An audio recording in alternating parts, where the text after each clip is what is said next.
विद्यार्थियों नमस्कार। आप जुड़े हुए हैं आपके अपने YouTube प्लेटफॉर्म जिसका नाम है केमिस्ट्री बाय डी शर्मा और मैं डॉक्टर दीपेंद्र कुमार शर्मा आपका आपके अपने YouTube प्लेटफॉर्म पर स्वागत करता हूं। विद्यार्थियों इस वीडियो के माध्यम से हम बात कर रहे हैं बीएससी प्रथम वर्ष यानी BSc first year minor chemistry का पहला पेपर और उस पहले पेपर की यूनिट 4 के वीडियो लेक्चर को इस वीडियो के माध्यम से हम डिस्कस कर रहे हैं। तो विद्यार्थियों बात करें बीएससी फर्स्ट ईयर यानी बीएससी प्रथम वर्ष माइनर केमिस्ट्री मध्य प्रदेश के कॉलेजों में पढ़ने वाले प्रथम वर्ष के विद्यार्थियों के लिए नई शिक्षा नीति के अनुसार फोर सीजन 2025-26 एंड ऑनवर्ड यानी आगे आने वाले वर्षों के लिए पेपर फर्स्ट जिसका नाम है फंडामेंटल ऑर्गेनिक केमिस्ट्री यानी आधारभूत कार्बनिक रसायन, यूनिट 4 जिसका नाम है स्टीरियोकेमिस्ट्री ऑफ ऑर्गेनिक कंपाउंड्स कार्बनिक यौगिक का त्रिविम रसायन, इसमें हम डिस्कस करेंगे।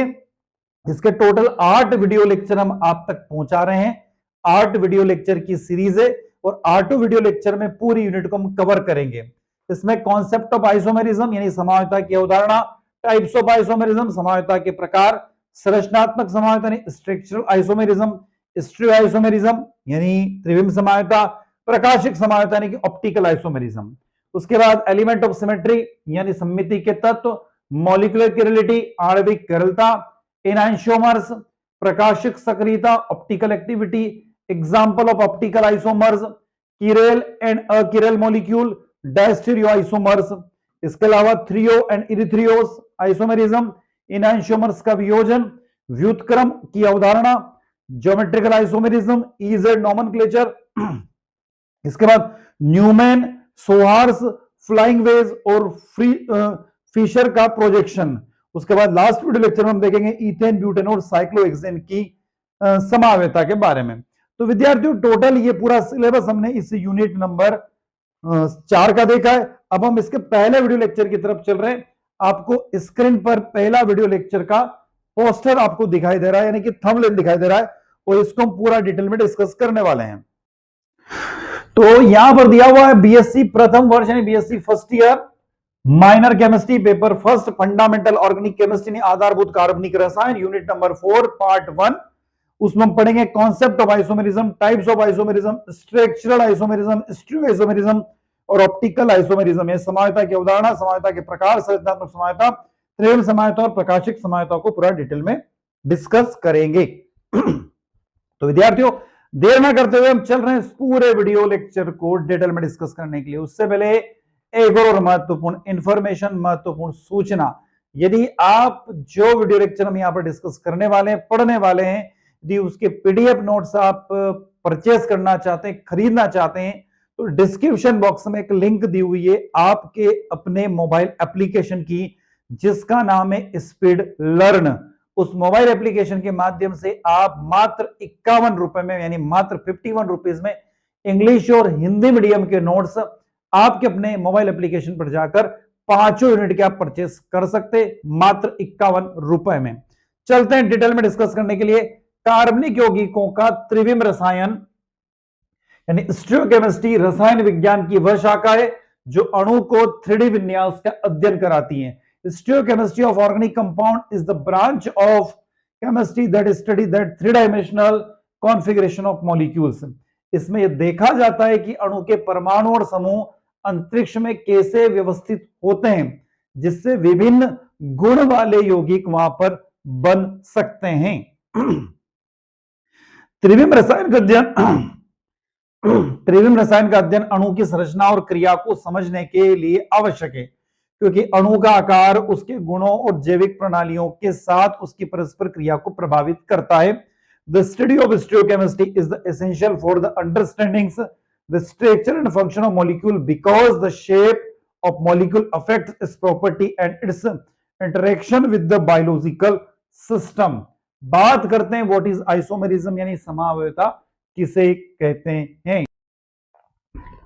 समावयवता एक ऐसी घटना है जिसमें 2 या 2 से अधिक यौगिकों का एक ही रासायनिक सूत्र यानी आणविक सूत्र होता है लेकिन उनकी संरचना या परमाणुओं की स्थानिक व्यवस्था भिन्न होती है। Isomerism is the phenomena in which 2 or more compounds have a same chemical formula यानी molecular formula but there structure and special arrangements of atoms different. इस भिन्नता के कारण उनके भौतिक या रासायनिक गुण भी अलग अलग होते हैं। इन यौगिकों को एक दूसरे का समावयवी कहा जाता है।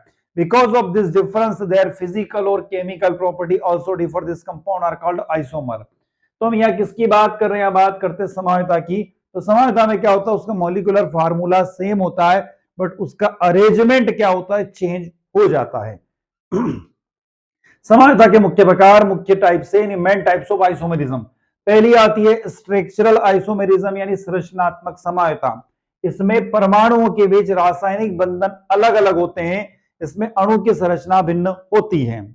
सेकंड नंबर पर बात करते हैं हम लोग, इसमें लिखा हुआ इन this the chemical bond between the atoms and different resulting in a different structures of the molecule. Second आती है त्रिविम समावर्तन स्टीरियोस्कोपिक आइसोमेरिज्म, स्टीरियो आइसोमेरिज्म। इसमें परमाणुओं के बीच बंधन समान होते हैं लेकिन वे अंतरिक्ष में अलग अलग दिशाओं में व्यवस्थित होते हैं। In this the bond between the atoms are the same but they are arrange in the different direction in a space. पहले बात करते हम लोग संरचनात्मक समानता को पूरा डिटेल में डिस्कस करेंगे, फिर अगली स्टीरियो आइसोमेरिज्म को डिटेल में डिस्कस करेंगे। तो सबसे पहले बात करते हैं संरचनात्मक समानता की, स्ट्रक्चरल आइसोमेरिज्म। समानता का वह प्रकार जिसमें यौगिक का अणु सूत्र यानी मॉलिक्यूलर फार्मूला समान होता है लेकिन उनके अणुओं में परमाणुओं से जुड़े होने का क्रम यानी sequence of the bonded atom भिन्न हो जाता है। Is a type of isomerism in which compounds have the same molecular formula but the sequence of bonded atoms in their molecules are differs. इस कारण से संरचनात्मक समानता में क्रियात्मक समूह यानी फंक्शनल ग्रुप, उनकी पोजीशन यानी उनकी स्थिति, कार्बन का स्केलेटन यानी कार्बन का कंकाल की व्यवस्था भिन्न हो सकती है, जिसमें परिणाम स्वरूप उनके भौतिक और रासायनिक गुण भी अलग अलग हो जाते हैं। संरचनात्मक समानता निम्नलिखित 6 मुख्य प्रकारों में वर्गीकृत की गई है। Structural isomerism classified into following 6 type. कितने प्रकार की होती है, तो 6 अलग अलग प्रकार की हम देखते हैं, उदाहरणों के साथ विद एग्जांपल हम डिस्कस करते हैं। सबसे पहले बात करते हैं चेन आइसोमेरिज्म यानी श्रृंखला समानता। इसका भिन्नता का कारण क्या है, तो कार्बन परमाणुओं की मुख्य श्रृंखला यानी कार्बन कंकाल की प्रकृति में भिन्नता होती है। एक समावयवी में सीधी श्रृंखला हो सकती है जबकि दूसरे में ब्रांचेस आ जाती हैं। Different in the nature of the main chain of carbon atom यानी कार्बन स्केलेटन्स। वन आइसोमर में भी have straight chain but the other में have the branched chain. Example C5H12 के समावयवी हम देखेंगे आइसोमर ऑफ C5H12 यानी कि पेंटेन के समावयवी देख रहे हैं। तो देखो यहाँ पेंटेन के हमने आपको 3 स्ट्रक्चर आपको बोर्ड पे दिखाई दे रहे हैं, हमने उसको लिखने का तरीका बदल दिया है। क्या किया, तो विद्यार्थियों यहां पर हम इसको समझने की कोशिश करते हैं कि हम लोग क्या बता रहे हैं आपको। यहां पर आप देखिए कि हम कह रहे हैं सबका मॉलिक्यूलर फार्मूला C5H12 होता है, कार्बन की संख्या 5 और हाइड्रोजन की संख्या 12 है। अब इसमें आप देखोगे CH3 CH2 CH2 CH2 CH3, इसको हम बोलेंगे एन पेंटेन या पेंटेन कहेंगे, इसको हम बोलेंगे आइसोपेंटेन और इसको हम बोलेंगे नियोपेंटेन। अब आप देखोगे सबके अंदर number of carbon 1 2 3 4 5 1 2 2 3 4 5 1 2 3 4 5। Number of carbon fix है और नंबर ऑफ हाइड्रोजन भी फिक्स है बट उसका अरेंजमेंट हमने क्या कर दिया, चेंज कर दिया, बदल दिया। तो एक स्ट्रक्चर आपको मेरे इधर दिखाई दे रहा है स्ट्रेट चेन यानी कि सीधी चेन है और आपको 2 चेन इधर ब्रांच के फॉर्म में दिखाई दे रही है। तो ये क्या कहलाएगा, इसको हम लोग बोल सकते हैं कौन सा आइसोमेरिज्म। तो अभी हमने आपको यहां बताया था इसको कि इसको चेन आइसोमेरिज्म बोलते हैं, ध्यान रखिएगा। अगला जैसे एन पेंटेन सीधी श्रृंखला यानी कि स्ट्रेट चेन है, आइसोपेंटेन एक सिंगल ब्रांच है और नियोपेंटेन में कितनी ब्रांच आ गई है, कितनी ब्रांच आ गई है, 2 ब्रांच आ गई है इसके अंदर। उसके बाद सेकंड नंबर पर आता है पोजीशन आइसोमेरिज्म। भिन्नता का कारण क्या है, रीजन ऑफ फॉर डिफरेंस। अणु में क्रियात्मक समूह फंक्शनल ग्रुप या प्रतिस्थापी परमाणु या बहुबंध में कार्बन श्रृंखला पर स्थान चेंज हो जाते हैं। The position of the functional groups substitute or multiple bonds of the carbon chain in the molecule differs। मतलब स्थिति समानता में उसकी पोजीशन बदलेगी यानी कि चेंज होगी। अणुसूत्र C3H8O के समावयवी देखिए यहां पर हमने कुछ एग्जांपल लिए, आपको समझा देता हूं मैं। तो हमने यहां पर लिया है, देखो पहला देखिएगा हमने लिया, अब ये देखो C3H8O मतलब कार्बन की संख्या 3, हाइड्रोजन की संख्या 8, ऑक्सीजन की संख्या 1। अब देखिएगा प्रोपेन 1 ऑल, तो ये प्रोपेन 1 ऑल है। अब इस OH को मैंने उठाकर यहां पर रख दिया, कहां रख दिया, दूसरे कार्बन पर, तो इसका नाम हो गया प्रोपेन 2 ऑल। तो दोनों के अंदर, इसके अंदर और इसके अंदर आप देखो कार्बन की संख्या सेम है, हाइड्रोजन की संख्या सेम है, ऑक्सीजन की संख्या सेम है, बस उसकी पोजीशन बदल गई है। क्लियर है? तो इसको हम क्या बोलते हैं, यहां पर हमने बोल दिया इसको कौन सा आइसोमेरिज्म, पोजीशन आइसोमेरिज्म। आपने उसकी पोजीशन बदल दी, यानी कि उसकी स्थिति को बदल दिया। अब देखो यहां पर एक और एग्जांपल लिया मैंने, C6H4Br के समावेशी। अब देखो पहली पोजीशन देखो, यहां समझने की कोशिश करते हम लोग। पहली पोजीशन देखिएगा, यहां पर पहली पोजीशन है आपको 1 2 पे Br है, ठीक है, पहले कार्बन पर और दूसरे कार्बन पर। यहां पर पहले कार्बन पर, तीसरे कार्बन पर, या पहले कार्बन पर, चौथे कार्बन पर। तो बेंजीन रिंग में जो Br है उसकी पोजीशन हमने क्या कर दी, बार बार बदल दी, तो इसको क्या बोल देंगे आप लोग, पोजीशन आइसोमेरिज्म बोल देंगे। तीसरी आ रही है क्रियात्मक समावयवता। क्रियात्मक समूह समावयवता यानी फंक्शनल ग्रुप आइसोमेरिज्म। अब विद्यार्थियों फंक्शनल ग्रुप आइसोमेरिज्म में क्या होगा, तो समावयवता में क्रियात्मक समूह यानी फंक्शनल ग्रुप में भिन्नता आ जाएगी। भैया ध्यान रखिएगा, मॉलिक्यूलर फार्मूला सेम है, अणुसूत्र समान है, खाली उसकी पोजीशन बदल रही है। तो भिन्नता का कारण क्या है, तो अभी हम कह रहे हैं कि समावयव में क्रियात्मक समूह में भिन्नता होती है। जैसे C2H6O के समावयव देखें हम, तो C2H6O में आप देखोगे तो CH3OCH3 यानी कि ईथर बन गया, और CH3CH2OH यानी अल्कोहल बन गया। तो दोनों में कार्बन की संख्या 2 है, हाइड्रोजन की संख्या 6 है, ठीक है, और ऑक्सीजन की संख्या 1 है। तो इसको हमने क्या बोल दिया, फंक्शनल ग्रुप, यानी कि क्रियात्मक समूह बदल दिया, एक में ईथर है और एक में अल्कोहल है। चलते हैं आगे, नेक्स्ट बात करते हैं हम, ये कुछ और हमने यहां पर दिया, जैसे हमने यहां ले लिया C3H6O, ठीक है। अब इसमें आप देखो ये एल्डिहाइड है, ये एसीटोन है और ये अल्कोहल हो गया। आ रहा समझ में आपको? तो यहां पर फंक्शनल ग्रुप हमने बदल दी। इसको देखिएगा C3H6O2 को, यहां पर एसिड है, यहां पर एसिटेट ग्रुप है, और यहां पर सॉरी यहां पर एसिड ग्रुप है, यहां एसिटेट हो गया। इसको देखो C3H9O को प्राइमरी एमिन, सेकेंडरी एमिन और टर्शरी एमिन हो गया। मतलब फंक्शनल ग्रुप ही क्या हो गया, चेंज कर दिया। इसमें देखिएगा ये स्टेट चेन है और इसको हमने साइकिल में चेंज कर दिया। तो इस तरीके से आप इसको समझ सकते हैं। उसके बाद चौथे नंबर पर हम देखेंगे मेटामेरिज्म, यानी मध्यावयवता के बारे में बात करेंगे, मेटामेरिज्म के बारे में बात करेंगे। तो देखो मेटामेरिज्म क्या होती है, भिन्नता कारण यह समावयवता उन यौगिकों में पाई जाती है जिनमें एक बहुसंयोजक क्रियात्मक समूह होता है, जैसे ईथर, कीटोन या द्वितीयक amine. These isomers occurs in the compounds that contain the polyvalent functional group such as the ether, ketone and secondary amine. इस क्रियात्मक समूह के दोनों ओर जुड़े अल्किल समूह के वितरण में भिन्नता होती है। The distribution of the alkyl group attached to either side of this functional group varies. C4H10O के ईथर, अब जैसे ईथर को देखिएगा, अब यहां पर हम देखो यहाँ कितने कार्बन है, यहाँ आपको कार्बन 4 दिखाई दे रहा है, हाइड्रोजन 10 दिखाई दे रहा है, ऑक्सीजन दिखाई दे रहा है। तो एक मैंने लिखा दोनों तरफ C2H5 डाईइथाइल ईथर, एक तरफ C2H5 कर दिया, सॉरी यहां देखो एक तरफ CH3 कर दिया और एक तरफ C3H7 कर दिया। ये क्या है, C3H7 हो गया। तो इसको बोलेंगे मेथिल प्रोपिल ईथर, और एक को क्या बोलेंगे, डाई मिथाइल ईथर, ठीक है ना। तो एक तरफ हो गया डाई इथाइल ईथर और एक हो गया मेथिल प्रोपिल ईथर।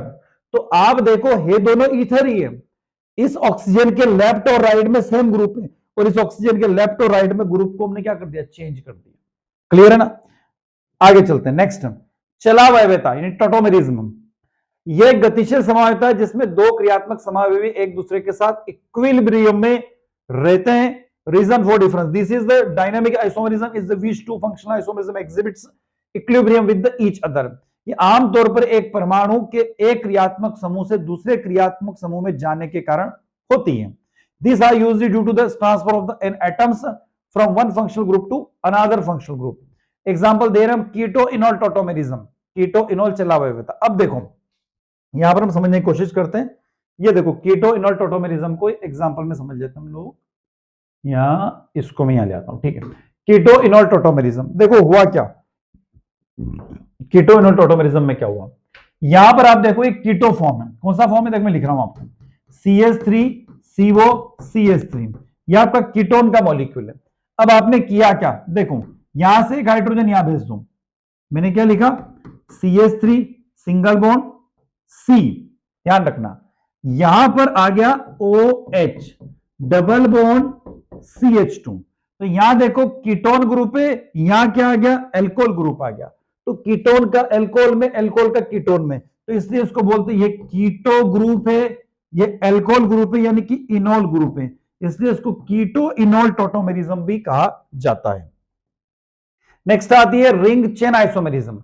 एक प्रकार की संरचनात्मक समानता है जहां समान आणविक सूत्र वाले यौगिकों में कुछ ही संरचना खुली श्रृंखला यानी कि ओपन चेन होती है और कुछ रिंग चेन में हो जाती है, ठीक है ना। Some molecules are the open chain, some molecule are the closed chain. Example देखते हैं, जैसे प्रोपीन। अब देखो यहां बता रहा हूं आपको मैं, ये देखो प्रोपीन।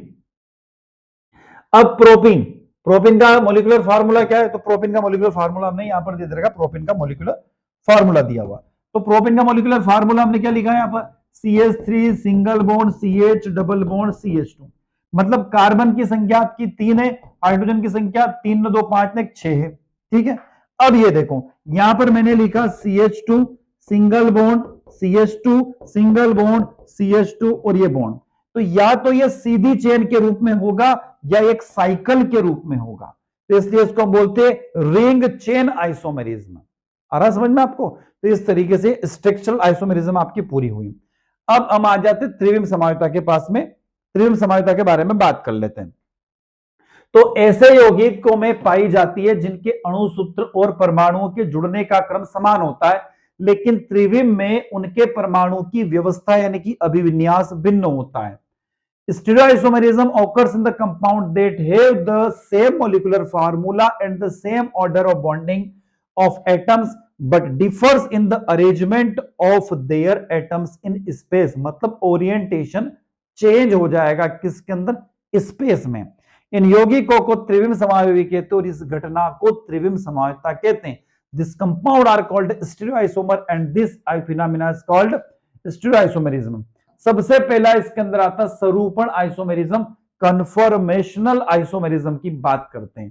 सरूपण समायोजकता को परमाणुओं के स्थानिक व्यवस्था के रूप में परिभाषित किया जाता है और कार्बन कार्बन एकल बंधों के चारों ओर गुणन द्वारा एक दूसरे में परिवर्तित हो जाता है। मतलब कार्बन कार्बन बॉन्ड के द्वारा हम क्या करेंगे, सिंगल बॉन्ड होगा तो जैसे सिंगल बॉन्ड है तो आसानी से क्या हो जाएगा, वो रोटेट हो जाएगा। इसको आगे हम एग्जांपल के समझ रहे हैं। Conformational isomerism that differs the spectral arrangement of the atoms that are the transformation to the one another by rotating about the carbon-carbon single bonds. It is also called the conformation isomer. इसे स्वरूपक या rotamer भी कहते हैं। बंध के घूर्णन कोण के आधार पर विभिन्न प्रकार के स्वरूपक प्राप्त किए जा सकते हैं। मुख्यतः दो प्रकार के होते हैं यहाँ पर, इक्लिप्स एंड स्टगर्ड। ध्यान रखना, दो प्रकार के होते हैं। इन स्वरूपकों की स्थिति अलग अलग, स्थिरता अलग अलग होती है, लेकिन ऊर्जा की आपूर्ति की मात्रा में डिफरेंस होता है, कि अंतर होता है। इन्हें एक रूप से दूसरे रूप में आसानी से क्या कर सकते, कन्वर्ट किया जा सकता है। एग्जाम्पल के लिए कन्फर्मेशन ऑफ एथेन, एथेन का स्वरूपण। एथेन का फॉर्मूला C2H6 होता है, जिसमें कार्बन कार्बन क्या होता है, सिंगल बॉन्ड होता है। तो चारों ओर, जब सिंगल बॉन्ड है ना तो चारों ओर घूर्णन हो जाएगा, डबल बॉन्ड में नहीं होता रोटेशन, ठीक है ना, तो इनमें फ्री रोटेशन हो जाता है। अब आगे देखें, इस घूर्णन के कारण अणु के परमाणुओं की अंतरिक्ष में असंख्य व्यवस्थाएं संभव हो जाती हैं, जिन्हें हम कन्फर्मेशंस कहते हैं। आगे याद रखना, हालांकि इनमें दो स्वरूपण ऊर्जा के दृष्टिकोण से महत्वपूर्ण और चरम एक्सट्रीम्स माने गए। पहला होता है स्टगर्ड कन्फर्मेशन के सांतरित रूप, सांतरित रूप यानी स्टगर्ड कन्फर्मेशन व्यवस्था। इस रूप में सामने वाले कार्बन से जुड़ा हाइड्रोजन परमाणु पीछे वाले कार्बन से जुड़ा हाइड्रोजन परमाणुओं के बीच में मैक्सिमम डिस्टेंस पर होते हैं, अधिकतम दूरी पर होते हैं। डायहेड्रल एंगल क्या होता है, तो इसमें डायहेड्रल एंगल यानी कि 60 डिग्री का कोण बनता हुआ दिखाई देता है। स्टेबिलिटी यह सबसे अधिक स्थायी रूप माना जाता है। कौन सा, स्टगर्ड रूप। कारण हाइड्रोजन परमाणुओं के सिग्मा बंध इलेक्ट्रॉन क्लाउड एक दूसरे से अधिकतम दूरी पर स्थित होते हैं, जिससे उनके बीच का रिपल्शन, जिसे मरोड़ विकृति यानी टोरेंशन स्ट्रेन कहते हैं, वह न्यूनतम हो जाता है। इसी कारण से इनकी ऊर्जा सबसे कम हो जाती है। आगे बात करते, जैसे हमने देखा स्टगर्ड। अब स्टगर्ड की बात कर रहे हैं और हम मेथेन की बात करें, तो देखो यहां पर मैं बता रहा हूं आपको कि मेरे पास में CH3 सिंगल बॉन्ड CH3, ये वाली कंडीशन। तो हमने एक कार्बन को तो डॉट मान लिया, ये डॉट मान लिया साहब, दूसरे कार्बन को हमने सर्कल मान लिया, तो दूसरे कार्बन को हमने सर्कल मान लिया। आ रहा समझ में आपको। तो पहले कार्बन से 3 हाइड्रोजन जुड़े हुए हैं और दूसरे कार्बन से भी कितने हाइड्रोजन जुड़े हुए हैं, 3 हाइड्रोजन। तो ये सब हाइड्रोजन एक, देखो इसके सामने ये, इसके सामने ये, इसके सामने, तो इसको हम बोलते हैं स्टगर्ड। और सभी हाइड्रोजन एक दूसरे के साथ में 60 डिग्री के एंगल से जुड़े हुए हैं। ठीक है, दूसरा आता है इक्लिप्स फॉर्म, जो भी हम देखेंगे ग्रसित स्वरूपन। इसमें क्या हो रहा है, एक दूसरे के साथ में ये अधिकतम दूरी पर नहीं है। कौन सी दूरी पर है, न्यूनतम दूरी पर है। मतलब यदि मैं यहां से देखूंगा तो ये मुझे दिखाई नहीं देगा, और यहां से देखूंगा ये तो दिख रहा पर ये दिखाई नहीं देगा। तो देखो, ग्रसित स्वरूपन इक्लिप्स कन्फर्मेशन, इस रूप में सामने वाले कार्बन से जुड़े हाइड्रोजन परमाणु पीछे वाले कार्बन से जुड़े हाइड्रोजन परमाणु के ठीक सामने स्थित होते। जैसे मैंने अभी आपको कहा कि जैसे मैं यहां से देख रहा हूं तो मुझे ये दिखाई नहीं देगा, यहां से देखूंगा तो ये दिखाई नहीं देगा। आ रहा समझ में? आगे देखें, डायड्रल एंगल, आसन्न सीएच बंधों के बीच का कोण 0 डिग्री का होता है। मैंने अभी आपको कहा कि सबसे न्यूनतम दूरी होती तो कोण 0 डिग्री होगा। ये सबसे कम स्थायी होता, ध्यान रखना। कौन सा? अभी हमने कहा इक्लिप्स फॉर्म जो सबसे कम स्थायी होता। कारण, सीएच बंधों के इलेक्ट्रॉन क्लाउड एक दूसरे के निकटतम होते हैं, जिससे उनके बीच का प्रतिकर्षण अधिकतम होता है। इस कारण इसकी ऊर्जा सबसे अधिक हो जाती है। अब देखो यहां हम देखेंगे, स्टगर्ड का बॉन्ड एंगल जो होता है वो 60 डिग्री का होता है। ठीक है, इक्लिप्स का 0। मरोड़ विकृति न्यूनतम होती है स्टगर्ड में और इक्लिप्स में अधिकतम होती है। स्टेबिलिटी की बात करें तो स्टगर्ड अधिकतम होता है और इक्लिप्स न्यूनतम होता है। ठीक है ना। सापेक्ष ऊर्जा स्टगर्ड की सबसे कम होती है और इक्लिप्स की सबसे अधिक होती है। अंतर सांतरित रूप से ग्रसित रूप, यानी स्टगर्ड से इक्लिप्स में कन्वर्ट होने के लिए आपको 12.5 किलोजूल मोल ऊर्जा की आवश्यकता होती है। एथेन अणु कक्ष तापमान पर लगातार सांतरित से ग्रसित और फिर सांतरित रूप में परिवर्तित होता रहता है, लेकिन ये अपना अधिकांश समय सांतरित रूप में नहीं, स्टगर्ड फॉर्म में व्यतीत करता है, क्योंकि ये ज्यादा स्टेबल होता है। जैसे यहां पर देखिए आप, ये मैंने आपको बता रखा है, ये स्ट्रक्चर में समझ में आ जाएगा आपको। ठीक है, अब देखो इसको यदि हम लोग देखें तो यहां पर आप देखोगे कि ये हमारा इक्लिप्स फॉर्म है। कौन सा फॉर्म है? Eclipse form. यह आपको एक हाइड्रोजन सर्कल के फॉर्म में दिखाई दे, सॉरी कार्बन, और दूसरा कार्बन आपको डॉट के फॉर्म में। तो यहां पर इस तरीके से ये बॉन्ड बने हुए हैं। अब आपने इस रिंग को पकड़ के घुमा दिया, इस रिंग को पकड़ के घुमाया तो ये क्या, जैसे आपने घुमाया ना तो इस तरीके का स्ट्रक्चर आपको मिलेगा। फिर इसको पकड़ के घुमाओ 60 डिग्री से तो ये आपको ये मिलेगा। फिर इसको पकड़ के 60 डिग्री से घुमाओ तो मिलेगा। तो इसको लगातार 60 डिग्री से आपको घुमाना है। तो घुमाओगे ना तो लास्ट ये पहला स्ट्रक्चर, ध्यान रखिएगा,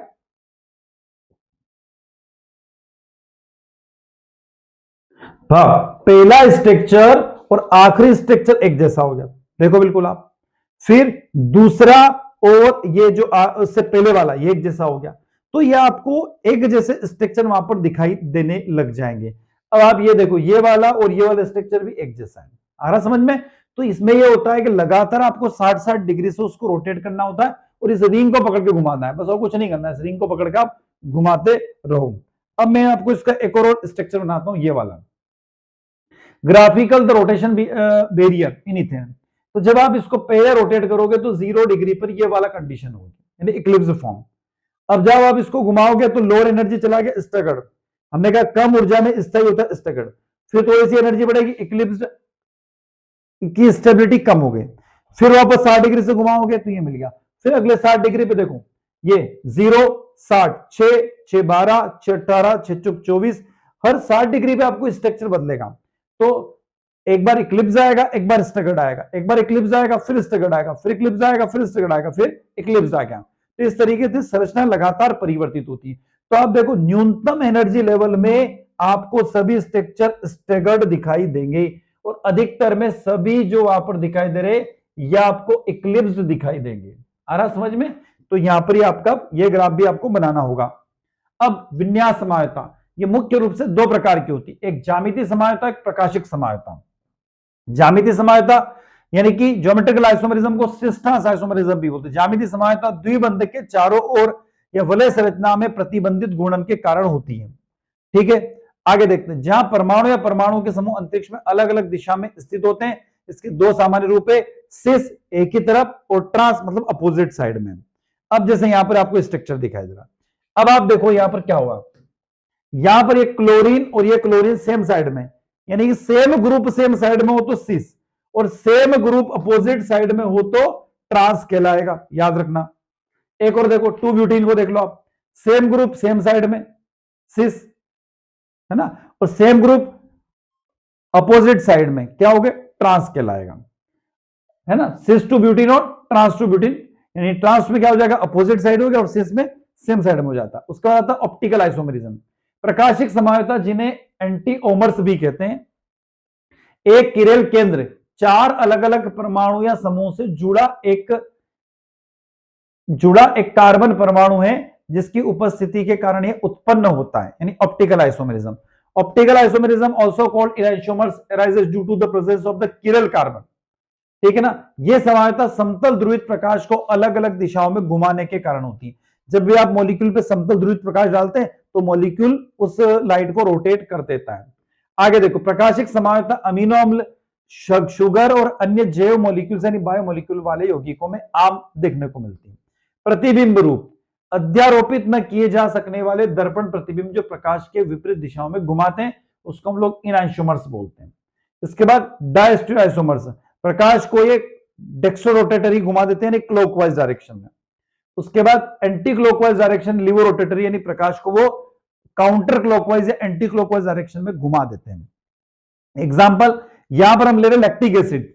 अब लैक्टिक एसिड ये देखो, लैक्टिक एसिड एक डी लैक्टिक एसिड है, एक एल लैक्टिक एसिड है, तो डेक्सो रोटेटरी फॉर्म है और लिवो रोटेटरी फॉर्म है। इसका मतलब है कि जब आपने इसमें प्रकाश डाला, लाइट डाली, प्लेयर पोलराइज लाइट, समतल ध्रुवित प्रकाश, तो ये ग्रुप उस लाइट को क्या करेंगे, क्लॉकवाइज डायरेक्शन में रोटेट कर देंगे, और ये क्या करेंगे, एंटी क्लॉकवाइज डायरेक्शन में रोटेट कर देंगे। देखो यहां पर हम इसको समझने की कोशिश करते हैं। प्रकाश को दाईं ओर घुमाता है कौन सा, D form, D lactic acid. अब देखिएगा यहां पर हमने लिखा कार्बन, उससे 4 ग्रुप जुड़े हुए हैं, ठीक है। तो ये क्या करेगा, पूरे इस लाइट को यूं घुमा देगा, आया समझ में। तो जब लाइट को इस तरीके से घुमाएगा ना तो ये पूरा क्लॉकवाइज डायरेक्शन हो गया, और इसलिए इसको क्या बोलते हैं, डेक्सो रोटेटरी फॉर्म, डेक्सटोस डी, जैसे यहां पर हम डी लिख रहे हैं, ठीक है ना, ये डी लिख रहे हैं हम लोग, डी। और एल वाला स्ट्रक्चर भी देख लेते हैं। एल में प्रकाश को क्या करेगा, बाईं ओर घुमा देगा, ठीक है ना। तो counter clockwise anti clockwise direction, तो इसको इसने क्या कर दिया, इस तरीके से रोटेट कर दिया लाइट को, तो इसको हम क्या बोल देंगे, एंटी क्लॉकवाइज डायरेक्शन। तो विद्यार्थियों ये जो अभी हम देख रहे थे आपका पहला वीडियो लेक्चर है माइनर केमिस्ट्री का। आई होप वीडियो लेक्चर आप लोगों को अच्छा लगा होगा। अच्छा लगता है वीडियो को लाइक कीजिएगा, आपके क्लासमेट तक वीडियो को शेयर कीजिएगा, कमेंट बॉक्स में कमेंट जरूर बताइएगा, और चैनल को सब्सक्राइब करना अवश्य करिएगा। और चैनल को सब्सक्राइब करने के पश्चात यदि आपको कोई डाउट है तो ये नंबर आप नोट कर सकते हैं, व्हाट्सएप के माध्यम से आप हमें मैसेज छोड़ सकते हैं, उस मैसेज का रिप्लाई हम जब भी हमें टाइम मिलेगा हम आप तक कर देंगे। और विद्यार्थियों आपके दोस्तों के इस वीडियो को शेयर अवश्य कीजिएगा, और यदि आप इसके पीडीएफ नोट्स चाहते हैं तो मात्र 51 रुपए में आपके अपने प्ले स्टोर स्पीड लर्नर पर जाकर परचेस कर सकते हैं। अगला वीडियो लेक्चर हमारा जो आएगा उसका नाम होगा सिमेट्रिक एलिमेंट यानी सममिति के तत्व। तो मैं डॉक्टर दीपेंद्र कुमार शर्मा इसी के साथ आपसे विदा लेता हूं। नए वीडियो लेक्चर के साथ पुनः आपसे मुलाकात होगी। जय हिंद, जय भारत।